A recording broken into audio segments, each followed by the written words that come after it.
गोड्डा जिला अंतर्गत महागामा प्रखंड के नयानगर विद्युत सब स्टेशन का उद्घाटन हो गया, जिसमें मुख्य रूप से महागामा विधायक दीपिका पांडे सिंह और सांसद निशिकांत दुबे द्वारा विद्युत सब स्टेशन का उद्घाटन किया गया।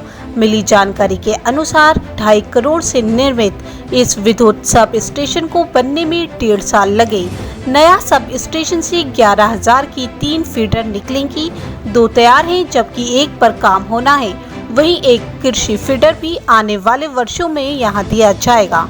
मालूम हो कि महागामा से हंदवाड़ा की लंबी होने के कारण लोगों को बिजली नहीं मिल पाती थी, वे वोल्टेज की भी समस्या होती थी, लेकिन इससे अब लोगों को निजात मिल सकेगी।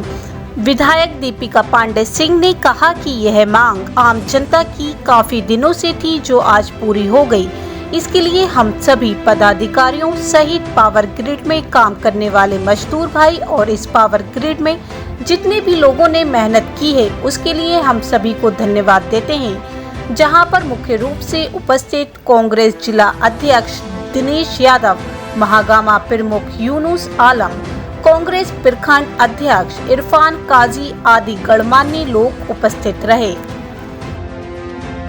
मुझे पहली बार किसी महिला ने मुझे बहुत उल्टा पुल्टा सुनाया मेरा चुनाव, और यहाँ जो मेरे खिलाफ चुनाव लड़ने वाले थे वो उस आंदोलन का नेतृत्व कर रहे। भला हो जिलाधिकारी का अशोक जी को भी धन्यवाद दीजिए कि हमने कहा कि ये सरकारी जमीन है, यही बनेगा। वोट का कोई मतलब, वोट देना है दीजिए, वोट नहीं देना है नहीं। और आप ये देखें, ये ग्रिड भी बन गया और मैं तीसरी कि जिसकी भी ज़मीन अगर कहीं ली जा रही है तो उसका मुआवजा मिलना चाहिए। इसके अलावा कुछ नहीं है। अगर कोई भी कहीं कुछ कह रहा है तो वो भ्रम फैलाने की बात है और लोगों को दबाने कुचलने की बात है। इससे मैं बिल्कुल सहमत नहीं हूँ। और मैंने खुद इस ग्रिड के लिए और जो डिग्री कॉलेज बन रहा है उस पर अपनी समर्थन दिया था। उस वक्त मैं जिलाध्यक्ष थी और कांग्रेस पार्टी के जिलाध्यक्ष जो है वो पार्टी का स्टैंड रखने के लिए अधिकृत होते हैं। पार्टी का यही कहना था कि ग्रिड भी यहाँ सब स्टेशन भी बनना चाहिए और महागामा में डिग्री कॉलेज भी बनना चाहिए। मैडम, ये जानकारी कितने लोगों को आपके विधानसभा क्षेत्र में लाभ होगा, आप क्या लाभ? इस सब स्टेशन बनने से मुझे लगता है पूरे इलाके में ही फ़ायदा होगा। तो दूसरे ग्रिड से जहाँ से बिजली आ रही थी उस पर भी लोड कम होगा। इससे ठाकुर गंदी को लोग और बिजली मुहैया करा पाएंगे। साथ ही साथ नयानगर हंदवाड़ा इस बेल्ट में वोल्टेज की कमी और बिजली का बराबर करना, ये सब समस्याएं थी। जो काम शुरू किया गया था पिछले केंद्र सरकार के द्वारा, उसको यहाँ राज्य सरकार में जो भी काम बाकी था उसकी पहल करके हम लोगों ने पत्थरगामा का, साथ ही साथ यहाँ के सब स्टेशन का शिलान्यास उद्घाटन हो पाए, ऐसा लग रहा है। मैडम, ये बताएंगे कि उस समय विरोध हो रहा था कुछ मामलों को लेकर, टेक्निकल जो भी मामला हो या ज़मीन से रिलेटेड मामला था, क्या उस मामले का अब तक सॉर्ट आउट हो पाया है? मुझे इसकी जानकारी नहीं पता। चंपानगर ओपी क्षेत्र में बाजार में हुई हजारों की चोरी। बुधवार की देर रात चंपानगर ओपी क्षेत्र के चंपानगर बाजार स्थित कोहवारा पंचायत भवन प्रांगण में स्थित दुकान की शटर वाले एक जनरल स्टोर की दुकान से अज्ञात चोरों ने दुकान की छत में लगे एस्बेस्टस को हटा दुकान से नकदी एवं सामान की चोरी कर ली। गुरुवार को प्रातः घटना की जानकारी दुकानदार को तब हुई जब वह दुकान खोलने आया। घटना को लेकर पीड़ित दुकानदार चंपानगर वार्ड 14 के रवि कुमार ने चंपानगर ओपी में अज्ञात चोरों के विरुद्ध मामला दर्ज कराया है।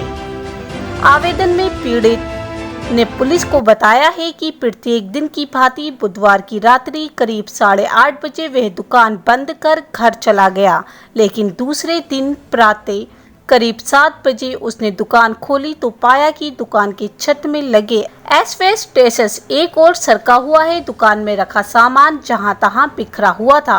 इस दौरान उसकी नज़र काठ के गल्ला बॉक्स पर गया जो टूटा हुआ था, जिसमें नगद करीब 10,000 रुपये थे जो गायब थे। इसके अलावा चॉकलेट, बिस्किट, टॉफ़ी, पान मसाला आदि के बहुत सारे सामान गायब थे।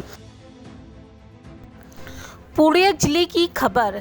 चंपानगर ओपी क्षेत्र की सोराहा गांव से एक नाबालिग लड़की के साथ यौन उत्पीड़न का मामला सामने आ रहा है। लड़का इसी गांव का टुनटुन मेहता का पुत्र राहुल कुमार उम्र 21 वर्ष बताई जा रही है। लड़की नाबालिग है। ग्रामीणों के बयान तथा पीड़िता के पिता के बयान के अनुसार इसी वार्ड नंबर 10 के निवासी राहुल कुमार गत 6 महीने से लड़की का यौन शोषण कर रहा था।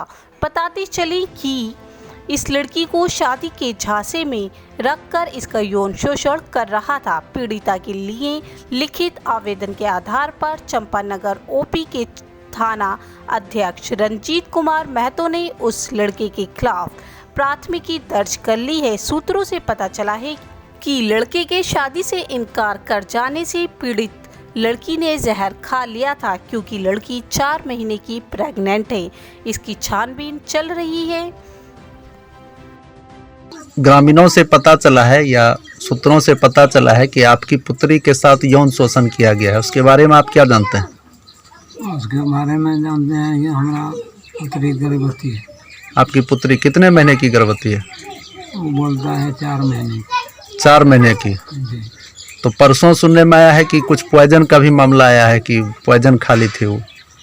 हम पॉइजन खाए, उसमें आया तो वहाँ से हम उसको बोले कि कोई दलानी बोला कि ऐसे ऐसे हो गया।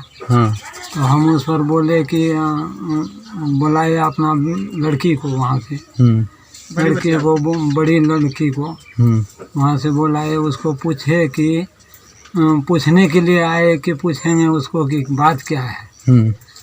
तो वो जो हम आए दरवाजे पर, वो भी बच्चे आया, उसके बाद वो पॉइजन खा लिया। और तो उसका ट्रीटमेंट कहाँ कराया?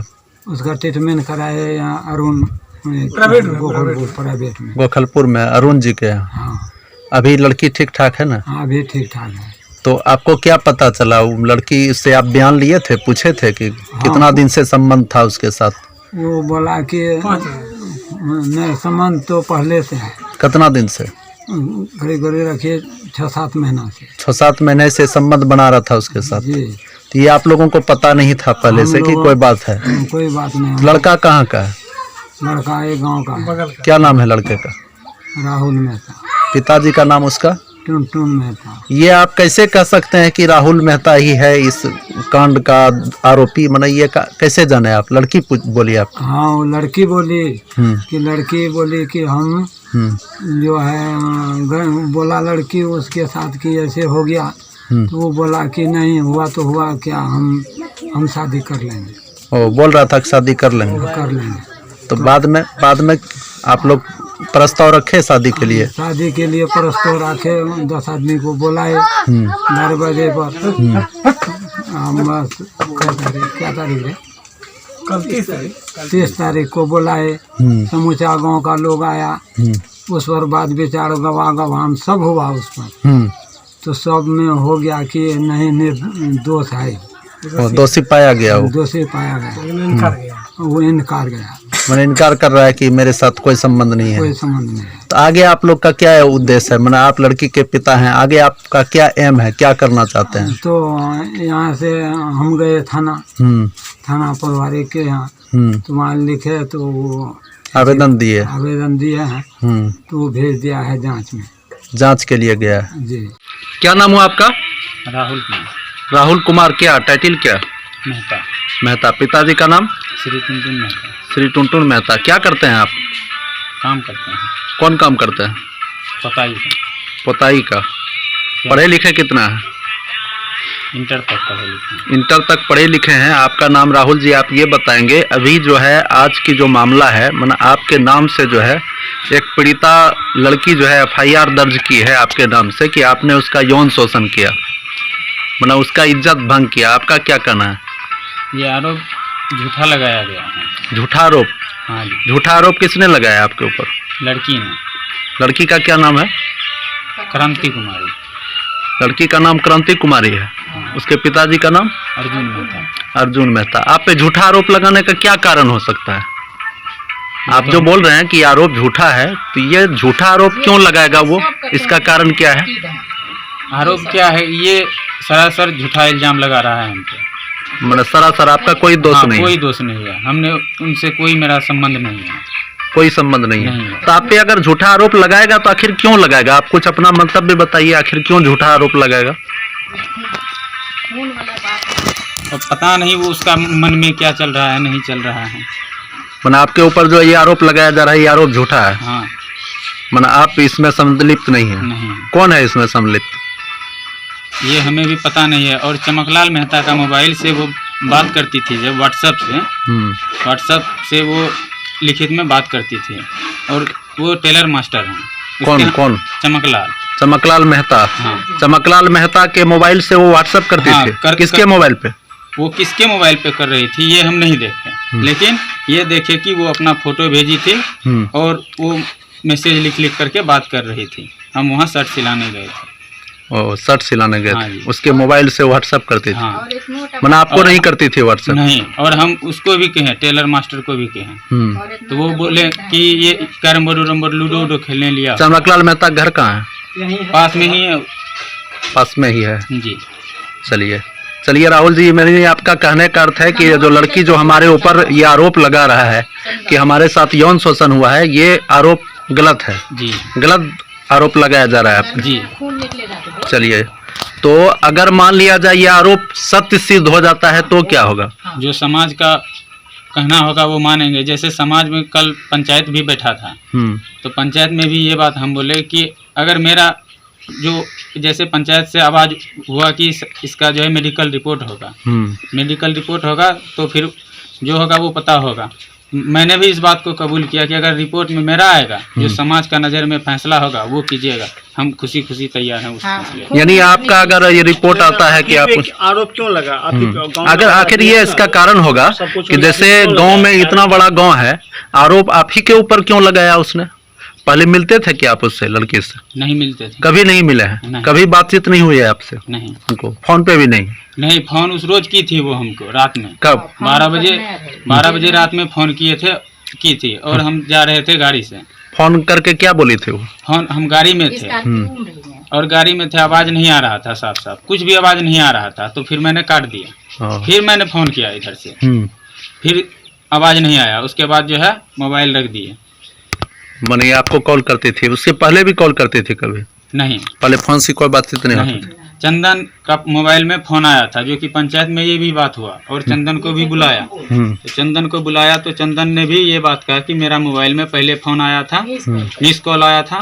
तो फिर हम इधर से फ़ोन किए। फ़ोन मेरे मोबाइल में बैलेंस नहीं था, जैसा पंचायत में हुआ उन्होंने भी कहा। चंदन कहाँ का है? चंदन भी पास का ही है। तो फिर वो अपना मामा जी का मोबाइल से इस पे फ़ोन किया, तो ये कुछ नहीं बोलता था इधर से। फिर वो नंबर मामा जी यहाँ से आ करके फिर वो हमको दिए कि चेक करो तो कौन है ये। फिर मैंने उस रोज़ फ़ोन किया उसको। तो पता चला आपको? हाँ, पता चला ये था। और आपसे बात नहीं होती थी उसको?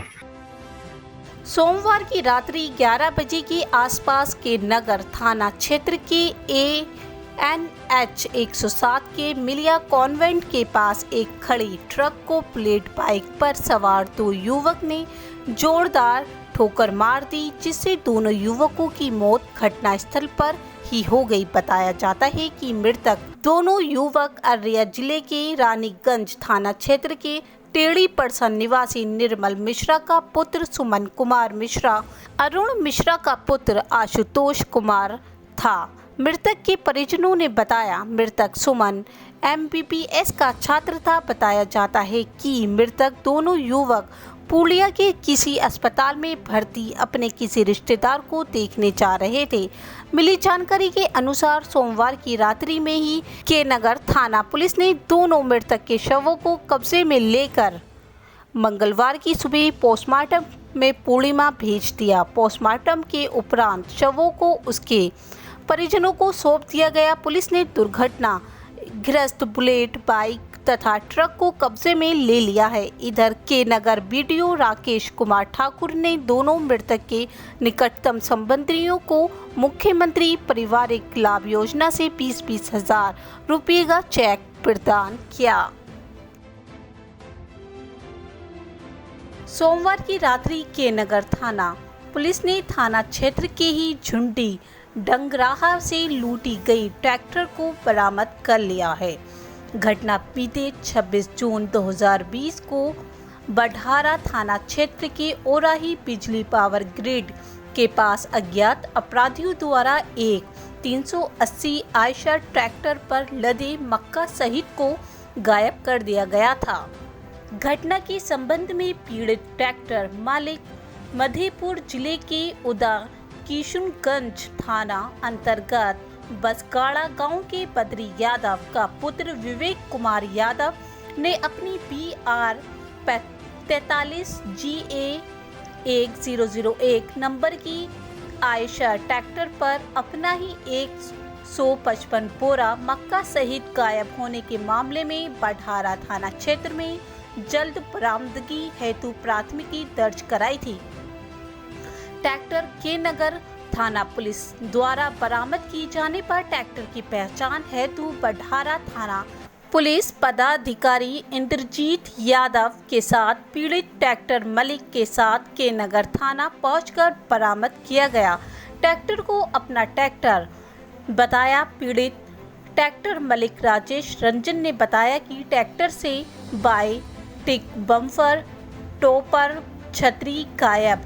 के नगर थाना क्षेत्र मिथिलेश कुमार ने बताया कि बढ़ारा थाना क्षेत्र में ट्रैक्टर पर मक्का सहित गायब होने के मामले में विशेष जांच पड़ताल में लूट की ट्रैक्टर के नगर थाना क्षेत्र में लोकेशन बताई जा रही है, जहां गहरी जांच पड़ताल कर लूटी ट्रैक्टर को बरामद कर बढ़ारा थाना पुलिस को सौंप दी गई तथा अपराधियों को भी धर दबोचने के लिए गुप्तचर लगाए गए हैं, जिसे जल्द ही पकड़कर हिरासत में लिया जाएगा।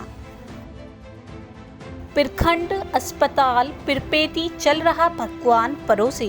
भागलपुर पिरपेती के प्रखंड अस्पताल में कोरोना टेस्ट का कोई भी मूल सुविधा उपलब्ध नहीं है, ना ही कोई डॉक्टर समय पर उपलब्ध रहते हैं, ना ही डॉक्टरों को अस्पताल आने का कोई टाइम टेबल रहता है।